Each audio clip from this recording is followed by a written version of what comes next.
Actual video ng paghablot. Nagkalat na talaga masasamang tao ngayon, walang pinipiling oras at lugar.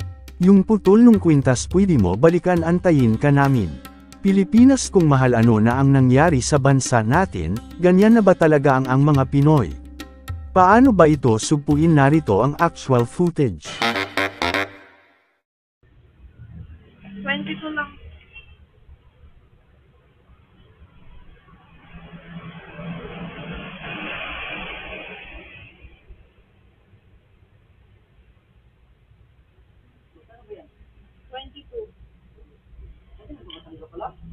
Tulog yan ang galit.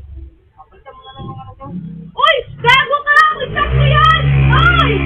Ay! Sarangado! Tangina mo! Ano yung kwintas ko?